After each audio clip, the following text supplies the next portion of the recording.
friends, my name is Rahul Gupta. I am Deputy Collector. Right now MPPSC declared 2015 result and I secured 8th position in that. Though I have scored good marks in mains exam, but I could not secure much marks in interview. My total marks is 1025. Out of that I got 935 in mains and just 90 marks in interview. So what could I do? That's not a question. Actually I got many reference, I got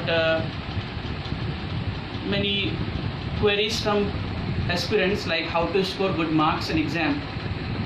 So friends, मुझे लगा कि एक जब मैंने अच्छे marks किए हैं इतना स्कोर, तो मुझे लगा कि एक वीडियो बना के अपलोड किया जाए ताकि जितनी भी क्वेरीज़ हैं स्टूडेंट्स की, एस्पिरेंट्स की, उससे अगर कुछ हेल्प मिले मेरे वीडियो से तो ये बहुत अच्छी बात होगी।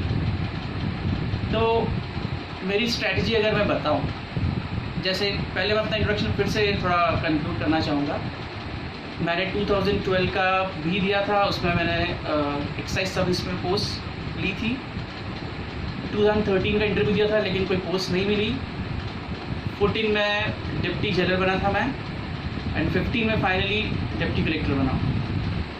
तो जो नया पैटर्न है, जो पैटर्न का अगर हम देखें तो इसमें इट्स वेरी वास्ट। इसमें आप एक एक चीज़ को डिटेल में नहीं पढ़ सकते बिकॉज प्री और मेंस के बीच में इतना टाइम नहीं होता है। हाँ, अगर आप मेंस के पहले प्री से पहले स्टार्ट करते हैं, मेंस को कवर करते हैं, that will be good. But इसमें जो मेन फोकस होता है राइटिंग स्किल्स का होता है, टाइम मैनेजमेंट पे होता है, आपको इन चीज़ का ध्यान रखना पड़ता है। तो अगर हम सिलेबस की बात करें, सिलेबस में हम देखते हैं फर्स्ट पेपर में हिस्ट्री ज्योग्राफी है, सेकंड में कॉन्स्टिट्यूशन है, थर्ड में हेल्थ सोशल सेक्टर एक्ट दिए हुए हैं, फोर्थ में साइंस टेक, मैथमेटिक्स, रीजनिंग, ये सब है, फिर environment, economics like this, fourth में एथिक्स, हिंदी और ऐसे। तो हमें एक होल स्ट्रेटजी तैयार करनी होती है इसमें। जो मेरी स्ट्रेटजी रही थी वो 2014 में थोड़ी जो मिस्टेक्स थी वो मैंने 2015 में उसे रेक्टिफाई करने की कोशिश की है।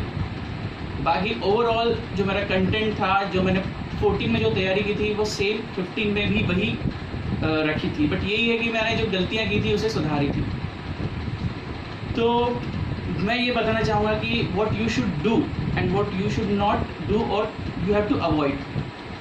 What you should do while preparing for exam, पहली चीज़ ये बोलूँगा कि ज़्यादा डिटेल में नहीं पढ़ना है। जितना भी पढ़ो उसे नोट्स प्रिपेयर कर लो in very short bullet points में। You have to prepare notes because it will come handy in the and.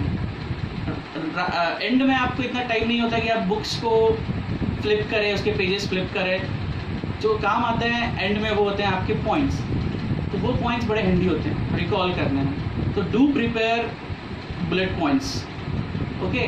ज़्यादा नहीं लिखना है हमें क्योंकि इतना टाइम नहीं होता है, तो पॉइंट्स में रखे, पहली चीज़। दूसरी चीज़ ये बोलूँगा कि राइटिंग की प्रैक्टिस करें। टेस्ट सीरीज़ अगर कोचिंग इंस्टीट्यूट में आप ज्वाइन कर सकते हैं तो डेफिनेटली ज्वाइन करें, क्योंकि वो आपको एक कॉन्फिडेंस देगी जिससे आप समझ पाएंगे हम क्या लिख सकते हैं, क्या हमें प्रॉब्लम आ रही है, लैंग्वेज प्रॉब्लम आ रही है, उसमें थॉट्स जनरेट होते हैं हमारे। फिर जहाँ भी आप ज्वाइन करते हैं वहाँ से आपको फीडबैक मिलेगा। आप जहाँ भी ज्वाइन करेंगे वो आपको बताएंगे कि आप क्या गलती कर रहे हैं और क्या लिख सकते हैं, और प्लस दूसरे और भी जो रहते हैं लिखने वाले उनका भी आप देख सकते हो कि कैसे लिखना होता है। ये सब चीज़ें आपको वहाँ मिलेगी। तीसरी चीज़ है लिखने में आपको ये है कि you should avoid grammar. I mean content पे ज़्यादा फोकस होना चाहिए आपका, ना कि फ्रेमिंग सेंटेंस कर रहे हैं आप बड़े बड़े। ये चीज़ आपको अवॉइड करनी है, ग्रामर पे इतना कॉन्सेंट्रेट नहीं करना है। तीसरी चीज़ बोलूँगा, right in points, avoid paragraphs, big paragraphs, because it will be very irritating. Because मैंने भी मैं PS एकेडमी में रहा हूँ प्रदीप श्रीवास्तव सर के अंडर में, तो वहाँ पर मैंने कॉपीज़ चेक किए क्योंकि मैंने वहाँ पर टीचिंग की, ज्योग्राफी की। तो मैंने जब आंसर्स पढ़े तो मुझे लगा, जब बच्चों ने पैराग्राफ में लिखा तो बड़ा ही इरिटेटिंग लगता है। तो एक दिमाग में मेरा आइडिया आया, ये सोच बनी कि शायद वहाँ पर भी यही जो एग्ज़ामिनर होते हैं, जो आप कॉपीज चेक करते हैं, उन्हें भी ऐसा इरिटेशन हो सकता होगा, तो नंबर्स कहीं ना कहीं हमारे कटते होंगे। तो इसलिए पॉइंट्स में लिखें, if possible you can underline the main words, catchy words को आप अंडरलाइन कर सकते हैं। और ये बोलूँगा, हाँ, अब टाइम मैनेजमेंट के ऊपर आते हैं। तो पहले से डिसाइड करके जाइए, जो 3 मार्क्स के हैं, 6 मार्क्स के और 15 मार्क्स के, इसमें आप जो 3 मार्क्स के हैं, मुझे लगता है 3 मार्क्स आपको बहुत अच्छा मार्क्स दिलाएंगे। You will get good marks in those 3 markers. So give 15 to 20 minutes to 3 markers. Okay, then come to 6 marks. First complete 6 to 7 questions of 6 marks, then directly skip to 15 marks. और 15 marks को you can give each question 10 minutes. So 10 minute आप जब देंगे तो आधा घंटा आपको 15 marks को देना चाहिए, मुझे लगता है, क्योंकि 15 मार्क्स में you can score out 12, 13 out of 15। जैसे कि RTI में पता लगा है, ऐसे ही बच्चों ने कॉपीज़ देखी, उसमें उन्हें दिखाया है कि 12 नंबर तक भी मिले, 15 नंबर। तो मुझे लगता है यहाँ पर आपके व्यूज़ ज़्यादा इंपॉर्टेंट है। तो 15 मार्क्स और 3 मार्क्स पे आप ज़्यादा फोकस करिए। बाकी जो बचते हैं आपके 6 मार्क्स के 2-3 क्वेश्चन, 3-4 बचते होंगे, तो लास्ट में अगर 5 या 10 मिनट के अंदर भी आप पॉइंट्स में लिख दें तो you can score good marks. क्योंकि मुझे लगता है 6 मार्क्स में अगर आपने 5-6 पॉइंट कवर कर दिए, भले आपके वर्ड 60 और 70 और 80 हुए, even then you can score 3 और 4 मार्क्स, व्हाट आई थिंक। क्योंकि मैंने ऐसा ही किया है, ये मेरी स्ट्रैटेजी थी पूरी मेंस के एग्ज़ाम की। 3 मार्क्स को फोकस करो। 3 मार्क्स में मैं बोलूँगा कम से कम 3 पॉइंट लिखे आप, इम्पॉर्टेंट, क्योंकि 1 पॉइंट का वो लगभग 1 नंबर देते हैं, ये देखा है मैंने। तो लास्ट टाइम 2013 की जो RTI की थ्रू कॉपीज़ निकाली थी, उसमें मैंने यही इवैल्यूएशन किया है। तो एटलीस्ट 3 पॉइंट अच्छे लिखे हैं तो आपको नंबर मिलेंगे, मुझे लगता है। 6 मार्क्स में आप ज़्यादा अवॉइड करें चीज़ें like following are this no, just what जो भी पूछा है आपको, लाइक जैसे पूछा है कॉजेज़, पूछा है causes of first world war, तो हेडिंग डालिए कॉजेज़ और पॉइंट्स पे लिखते जाइए, ना कि आप ये लिखिए following are the causes of first world war, because इतने में आपने टाइम भी गवा दिया आपका और आपकी वर्ड लिमिट भी गवा दी। तो जो वर्ड लिमिट को आप इतना फोकस कर रहे हैं, क्योंकि इतना वर्ड लिखना इम्पॉसिबल है। जो 5000 के आसपास वर्ड्स बोले जाते हैं 3 घंटे में, नॉर्मली एक बंदा अगर लिख रहा है तो 35, मैं सोचता हूँ 3500 वर्ड्स तक हम लिख सकते हैं।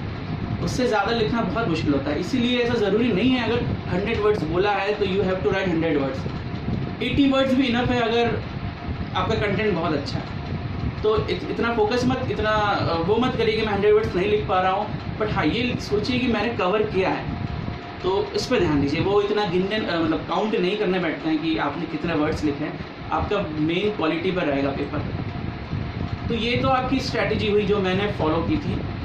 14 में भी की थी, लेकिन 14 में कुछ गलतियाँ हो गई थी, गलत क्वेश्चंस चूज़ कर लिए थे, तो टाइम मैनेजमेंट बिगड़ गया था। बट 15 में अप टू ओवरऑल मेरा बहुत अच्छा रहा और मुझे पूरा विश्वास था इस बार मेंस में जो मैंने कैलकुलेट किए थे 870 to 880 मार्क्स किए थे, बट उससे ऊपर ही हुए थे। ये बहुत खुशी की बात है मेरे लिए भी। 935 जो स्कोर रहा मेरा। बात रही एथिक्स की। एथिक्स का पेपर मेरे हिसाब से रहता है वो बिल्कुल अलग होता है। मतलब आप ये नहीं है कि एकदम बुकिश लिख के आ जाए वहाँ पर। You have to write your own points, you have to means you have to innovate the answers. जैसे मैंने बहुत कोशिश की, इनोवेशन की, लाइक मैं हमेशा आंसर्स को एक कोटेशन के रूप में स्टार्ट करता था। कोई सा भी कोटेशन खुद से बन जाता था या पहले से हम प्रिपेयर करके जाते थे, उससे स्टार्ट करता था और नए नए उसको लिंक करें। जो भी क्वेश्चन पूछा गया है उसे कंटेम्प्रेरी जो हमारा एडमिनिस्ट्रेशन है उससे लिंक करके कंक्लूड करें, तो आपका आंसर बहुत अच्छा होगा। प्लस डायग्राम स्केचेस बहुत अच्छे से बनाएं जहाँ जहाँ ज़रूरत हो। और ज्योग्राफी का पेपर तो मैं ये बोलूँगा आपको कि मैथ की अच्छी प्रैक्टिस कर ले, मैथ का बहुत अच्छा इम्पैक्ट पड़ता है, क्योंकि मैं भी एक ज्योग्राफी स्टूडेंट हूँ और मैंने भी ज्योग्राफी पढ़ा है, तो मुझे लगता है कि ज्योग्राफी में मैथ बहुत ज़रूरी होता है। तो जहाँ जहाँ मैथ ज़रूरी है बनाएं, डायग्रामेटिकली रिप्रेजेंटेशन बहुत अच्छा होता है, पॉइंट्स में बनाएं, जो भी आप इनोवेट कर सकते हैं ज़रूर करें। तो एथिक्स का मैं बोलूँगा कि थोड़ा इनोवेशन रखें, कुछ नई चीज़ें डालें उसमें, ताकि वो आंसर एक एज अ होल लगे आपको, ऐसा नहीं लगे बुकिश टाइप की जो कहीं आया वो लिख दिया आपने।